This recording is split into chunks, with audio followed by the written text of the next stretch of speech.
les jeudis se suivent et se ressemblent. Là, les livraisons, c'est de la folie, quoi. Tous les jeudis. Je te cache pas que je suis quand même à deux doigts de me demander s'il n'y a pas un accord entre le livreur et David. Parce que les grosses livraisons, c'est quand il est pas là. Comme par hasard. Tu serais pas complotiste des fois, toi? Moi? Jamais de la vie. Évidemment, je rigole parce que le mardi, c'est David qui les réceptionne et il s'amuse pas non plus. Hein. On a vu tous les mangas mardi dernier, là. Ouais. Bah là, aujourd'hui, on a une des grosses sorties de la semaine avec Bellatrix, le volume 2. C'est le nouveau cycle de Léo, un auteur de science-fiction quasi mythique. Hein. C'est à lui qu'on doit Aldébaran, Bételgeuse, etc., etc. Donc, grosse sortie.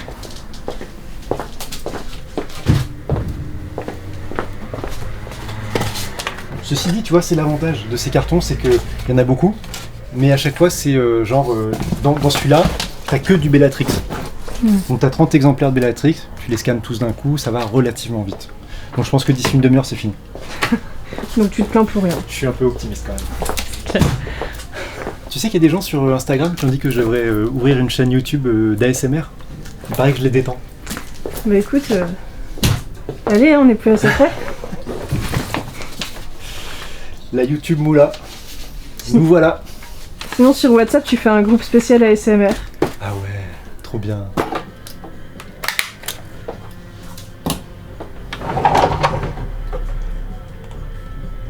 C'est vrai que j'y pensais plus, mais dans les cartons, il y a aussi le réassort sur Idéal, puisqu'on a la dédicace la semaine prochaine, donc il faut qu'on ait les albums à proposer à nos clients. Et puis on a également un gros réassort sur Ulysse et Cyrano, évidemment, puisque ça va être un titre qui va être sur nos rayonnages, coup de cœur, jusqu'à Noël. Vu que c'est un titre qui a tout pour séduire les lecteurs ou les gens qui veulent faire un beau cadeau. J'ai vraiment l'impression d'être une star. Ça ou d'être espionné? Un peu des deux. On avait une montagne, un mont Fuji de réassort, on l'a fini. J'ai la ref.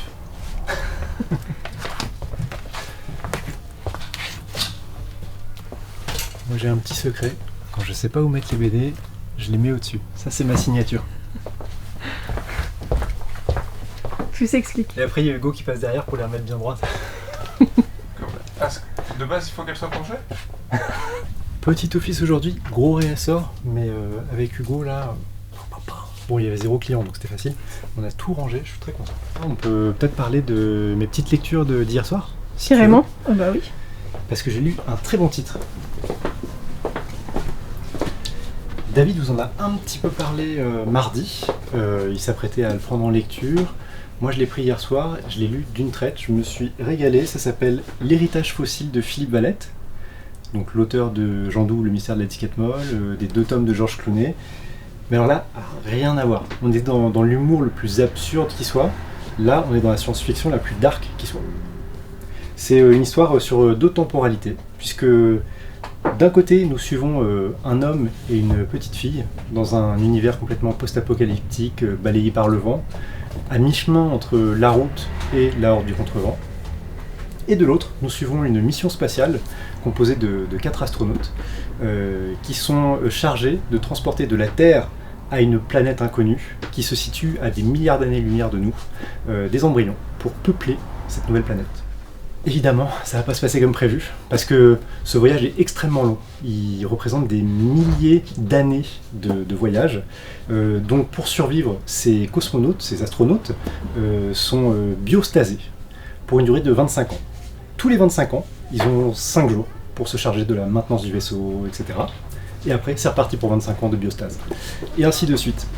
Sauf qu'évidemment, les problèmes arrive et c'est ce que nous allons découvrir dans la suite de cet album qui est un vrai coup de cœur, assez proche pour le côté je dirais philosophique des œuvres du label 619, que ce soit les œuvres de Mathieu Bablé ou les œuvres de Guillaume Saint-Jean, notamment Frontières. J'ai trouvé ça magnifique. Ben, ce midi j'ai lu une nouvelle série de chez Mangetsu, Murderlock, fini en 5 tomes et les 5 sont sortis en même moment, donc ça c'est intéressant. C'est assez exceptionnel. Oui. C'est très rare. À part Meian qui sort 4 ou 5 tomes une seule fois, c'est la première fois que je vois ça. Et c'est une série qui m'a... Je ne savais pas du tout de quoi ça parlait, j'ai lu ça, totale découverte. Très intéressante, on va suivre un jeune homme qui va se faire envoyer dans une prison pour tueur en série pour un crime qu'il n'a pas commis. Et il va juste vouloir s'échapper pour protéger sa sœur. On va le suivre du coup dans cette école avec ce débordement de violence, de tueurs en série, de sang. J'ai vraiment bien aimé, je pense que je vais m'enchaîner la suite pendant mes autres pauses, déjeuner. Vraiment une très bonne série, et si vous achetez les 5 tomes, Mangetsu offre un coffret pour pouvoir les ranger les 5 en même temps. Ça, c'est une belle initiative. Oui. Et d'ailleurs, par rapport au manga dont tu as parlé mardi, Jadugar, je crois que tu avais quelque chose à ajouter. Tout à fait. On l'a pas montré, mais on a reçu de la part de Glénat un magnifique ex-libris pour l'achat du tome. Très bon, ouais. Voilà, donc que ce soit sur le site internet, librairiebd16.fr ou en boutique, vous pouvez demander l'ex-libris Jadugar pour l'achat du tome 1. Tout à fait. Chargé, mais il faut qu'on... Si, tu vois, c'est chargé. Enfin, je sais pas si on est d'accord sur le terme. Là, ça te dit ce qui est pas dispo en stock. D'accord. Et là, c'est donc ça, il faut qu'on les commande. Ouais. On a plus de 70-71 ? J'étais persuadé. C'est remis, non ? Hugo est en train de préparer une grosse commande qui a été passée sur le site. Là, c'est la chasse aux œufs de Pâques. Il faut qu'il retrouve tous les volumes que nous avons en stock avant de commander ceux que nous n'avons pas en stock.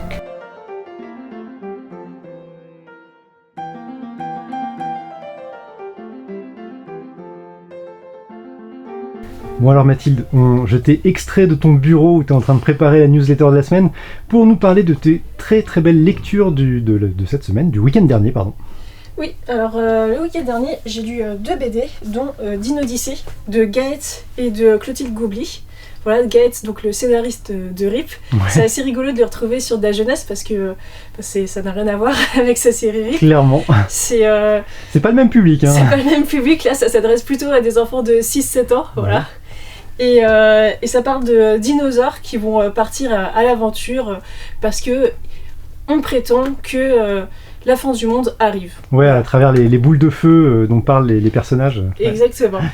Et c'est super mignon, c'est rigolo, c'est frais, franchement c'est top pour, comme je disais, pour des enfants de 6-7 ans accompagnés par leurs parents. Ça fait vraiment un beau moment de lecture en famille. Les dessins sont super beaux. Et les dessins de Clotilde sont magnifiques. Les dessins sont très beaux. Alors j'ai vu qu'elle était illustratrice en fait pour des albums jeunesse. Et ça se ressent. Ça se ressent. Mais je trouve que voilà, elle a fait de l'album jeunesse. Mais son trait s'adapte parfaitement à la bande dessinée, à l'art séquentiel. Ah mais complètement. Voilà, les couleurs sont très jolies. Ouais, ce genre de planche comme ça que je trouve très sympa. Joli, super. Et c'est en tome 1. Voilà, moi j'ai hâte du tome 2. Génial. Changement complet d'ambiance. Voilà, deux salles, deux ambiances comme on dit. Ouais. Impénétrable d'Alix Garin. Alors ça c'est mon énorme coup de cœur de cette rentrée littéraire. Je m'y attendais pas mais j'ai vraiment pris une claque. Alix Garin se confie en fait à travers cet album sur un trouble sexuel qu'elle a vécu, le vaginisme, voilà, qui a été diagnostiqué un peu sur le tard pour elle. Et elle raconte son traumatisme à travers cette BD qui a impacté sa vie sentimentale, son couple, sa propre sexualité. Elle remet beaucoup de choses en question en fait à travers cet album et j'ai trouvé ça très très beau, très touchant et finalement très émouvant. Voilà. D'accord, bah on sent que c'est une lecture qui t'a profondément touché. Et moi ça me fait penser à une lecture que j'ai eue la semaine d'avant, l'album Éclore d'Aude Millot. Les thématiques sont assez similaires. Ouais.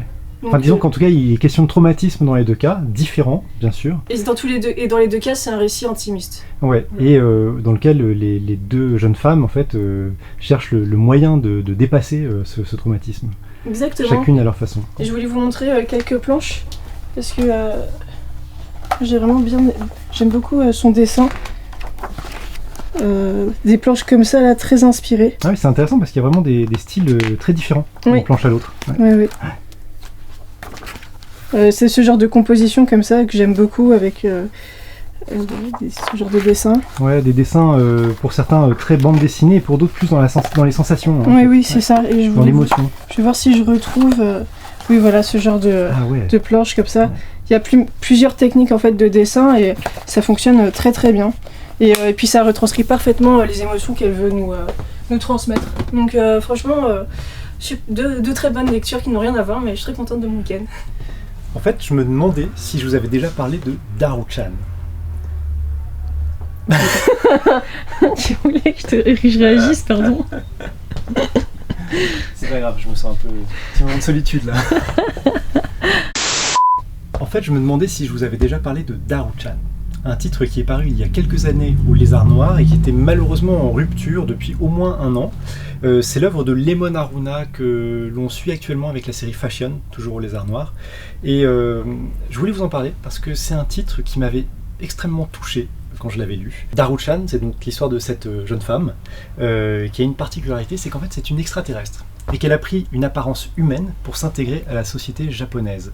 Et on va la suivre en fait dans son entreprise, à la découverte du monde du travail au Japon, qui, comme vous le savez peut-être, est très hiérarchisé, très normé, et dans lequel le rôle de la femme est vraiment bridé, puisqu'on est vraiment dans un univers très patriarcal. C'est un manga d'une extrême douceur, d'une grande sensibilité, qui, vous allez le voir, est entièrement en couleur. C'est assez rare. Mais ça contribue, je trouve, à l'atmosphère globale de l'œuvre, très douce, comme les couleurs peuvent le laisser paraître. Profitez de cette réimpression, parce que c'est vraiment une petite pépite, un titre qui mérite toute votre attention.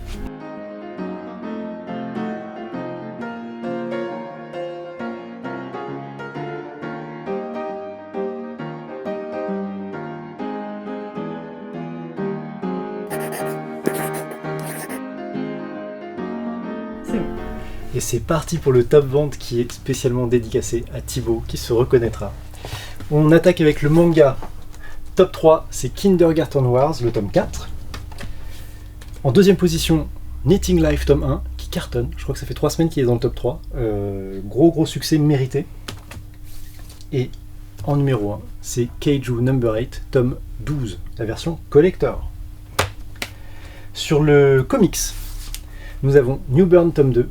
Très bon polar qui s'achève avec ce deuxième volume. À la seconde place, c'est le Batman First Night que David défend avec ardeur. Beau succès. Et en première position, c'est Kaya tome 2, la star du moment en comics chez Urban. On clôture avec la BD avec une particularité puisque à la troisième place, nous avons 3 titres. Idéal, en dédicace la semaine prochaine. L'excellent Fanny, la renoueuse, le 4e volume des Contes de la Pieuvre. Ulysse Cyrano, toujours là. En deuxième position, Lady S, le dernier volume, le tome 17. Et en première position, Slava, tome 3, la fin de cette magnifique série de Pierre-Henri Gaumont. Et voilà, c'est un nouveau vlog qui s'achève pour la librairie, mais je crois que Mathilde a un dernier mot à vous dire. Et oui, comme d'habitude, je vais vous parler de la newsletter, sans surprise, parce qu'on a intégré une nouvelle rubrique à la newsletter, justement, le baromètre des libraires. Donc chaque semaine, on va mettre notre top 5 de l'année, qui change en fait, selon nos sorties, humeurs, humeurs, et les sorties aussi, parce qu'on y intègre les sorties récentes. Voilà. Ouais, exactement, donc vous retrouverez le top 5 de Mathilde, de Hugo, de David et de moi-même. Du coup, pour vous inscrire à la newsletter, il vous suffit de cliquer sur le lien soit BD, soit manga dans la description de la vidéo. Voilà, tout simplement. Merci Mathilde, à bientôt. À bientôt, et à la semaine prochaine déjà.